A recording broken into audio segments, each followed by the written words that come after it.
Assalamu alaikum wa rahmatullahi ta'ala wa barakatuh. On continue ensemble, avec la permission d'Allah, notre série Coran blanc, dans le cadre de l'initiative Chemin vers Ramadan. L'idée, c'est vraiment de chercher à purifier nos cœurs en se reconnectant au sens profond des enseignements du Coran, alors qu'Allah nous guide dans cette exploration. Cette phrase, la confiance en Dieu est un succès, on la voit un peu partout, n'est-ce pas? Il y a même un acteur très connu qui en a fait son slogan. À chaque projet, que ce soit une chanson, une série, hop, il nous sort la même formule. L'idée, c'est de dire « je m'en remets à Allah pour que ce projet réussisse ». Et c'est là vraiment qu'on doit se poser une question essentielle. Est-ce que c'est vraiment ça, la confiance en Dieu? Est-ce qu'on peut l'utiliser comme ça? Finalement, est-ce que c'est si différent d'un voleur qui dirait en plein cambriolage « Oh Allah, aide-moi à réussir mon coup ». Ça paraît absurde, mais où est la différence au fond? C'est ce qu'on va essayer de comprendre. Alors, il faut le dire tout de suite, sans détour, ce genre de confiance est complètement mal placé. Parce que non, toute confiance en Dieu ne se vaut pas. Pour qu'elle soit authentique, pour qu'elle soit acceptée, il faut qu'elle porte sur quelque chose qui plaît à Allah. On ne peut pas, logiquement, s'appuyer sur lui pour réussir dans ce qui le met en colère. Ok, d'accord. Mais alors, c'est quoi la vraie confiance, le fameux tawakkul? D'où est-ce que ça vient, réellement? Ce n'est pas juste une petite phrase qu'on lance en l'air. Allez, on va creuser un peu pour toucher à son essence. Le tawakkul, avant toute chose, c'est un état du cœur. Ce n'est pas une parole de la langue. Et cet état, il est directement, intimement lié à notre connaissance d'Allah. En fait, plus on connaît Allah, ses noms, ses attributs, plus les adorations du cœur, comme le tawakkul, deviennent fortes, solides et sincères. Donc, le point de départ, c'est ça. Le tawakkul ne peut pas vraiment exister dans un cœur qui n'a pas ses certitudes bien ancrées. Il faut être intimement convaincu que c'est Allah, et lui seul, qui donne et qui retient, que c'est lui qui gère l'univers, que toutes les créatures, toi, moi, les puissants de ce monde, nous ne possédons rien en réalité. Quand cette vision est claire, alors la confiance devient inébranlable. Et ça, l'exemple du prophète Houd, alayhi salam, c'est juste incroyable. Regardez la puissance de ses paroles. Il est seul face à tout son peuple hostile et il leur lance un défi. Allez-y, tous ensemble, maintenant, complotez contre moi. Mais d'où lui vient cette assurance folle?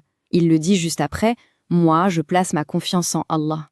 Sa connaissance de la toute-puissance de son Seigneur était telle que la menace de l'humanité entière ne pesait absolument rien.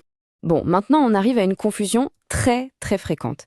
Est-ce que tout ce qu'on vient de dire, ça veut dire qu'il faut être passif, qu'il faut juste s'asseoir, ne rien faire et attendre que les choses nous tombent du ciel? C'est une erreur qu'on entend tout le temps. Il faut bien faire la différence. Le faux tawakkul, qu'on appelle parfois tawakkul, c'est en fait de la paresse déguisée en spiritualité. C'est un piège. Le vrai tawakkul, le vrai de vrai, il combine deux choses qui ne se séparent jamais. D'un côté, une confiance totale du cœur en Allah, et de l'autre, un effort maximal avec les membres en utilisant toutes les causes et tous les moyens qu'Allah a mis à notre disposition. L'islam nous ordonne d'agir, c'est clair et net. Le prophète sallallahu alayhi wa sallam, le maître de ceux qui placent leur confiance en Dieu, se préparait minutieusement pour la bataille.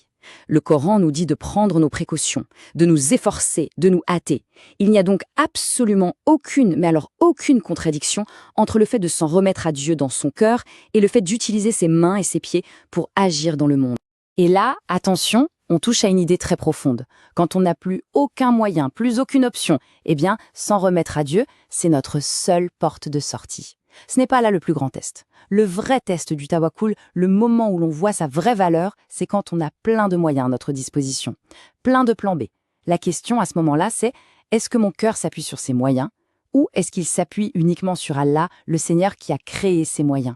Et maintenant, allons voir la manifestation la plus pure, la plus éclatante du tawakkul. Que se passe-t-il lorsque, après avoir tout tenté, tous les moyens humains disparaissent complètement? C'est là que la foi brille de tout son éclat. Imaginez la scène, la hijra, le prophète sallallahu alayhi wa sallam et Abu Bakr. Ils ont tout fait, itinéraire secret, guide, cachette dans une grotte. Ils ont utilisé toutes les causes. Et malgré ça, les voilà. Leurs poursuivants sont juste là, à l'entrée. Humainement parlant, c'est terminé. Toutes les causes matérielles viennent de s'effondrer. La peur d'Abu Bakr, elle est logique, elle est humaine. Il regarde la situation avec ses yeux. Mais la réponse du prophète sallallahu alayhi wa sallam, elle vient d'ailleurs. Elle ne vient pas de l'analyse des moyens, elle vient de la certitude de la présence d'Allah. Ne t'afflige pas, certes Allah est avec nous. Voilà le tawakkul à son sommet. Prenons un autre exemple, tout aussi puissant, le prophète Moussa alayhi salam et les enfants d'Israël. Ils ont fui, ils ont suivi l'ordre de Dieu, mais ils se retrouvent complètement coincés. Derrière eux, Pharaon et son armée. Devant eux, la mer. C'est l'impasse absolue, la fin de tous les moyens matériels. Et là, c'est la panique totale dans le peuple de Moussa. Leur réaction, encore une fois, est basée sur ce que leurs yeux voient. La mort est certaine. Ils crient « C'est fini pour nous, on est perdus ». Ils ne voient que les causes matérielles, et ces causes les condamnent. Mais écoutez bien la réponse de Moussa. « Qu'Allah, jamais !» C'est une négation absolue, une certitude de roc qui défie toute la réalité matérielle. Et pourquoi ? Car mon Seigneur est avec moi, et il me guidera. Sa confiance n'était pas dans un chemin visible, elle était en Allah. Celui qui crée les chemins là où il n'y en a pas.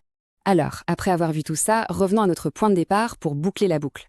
On peut maintenant beaucoup mieux comprendre le fossé qui sépare le vrai tawakkul de l'exemple de l'acteur. D'un côté, on a ce qui est peut-être la plus laide des confiances, demander l'aide de Dieu pour lui désobéir. C'est un détournement terrible. Et de l'autre côté, on a la plus noble, la plus belle des confiances, s'en remettre à lui pour les choses qui comptent vraiment, la guider, la purification de son cœur, le pardon de ses péchés. C'est pour ça qu'on doit placer notre confiance. En résumé, le véritable tawakkul, c'est une station spirituelle immense, c'est une source de paix intérieure incroyable, c'est un moyen par lequel Allah arrange nos affaires, et c'est une qualité qu'il aime. Comme il le dit lui-même, certes, Allah aime ceux qui placent leur confiance en lui.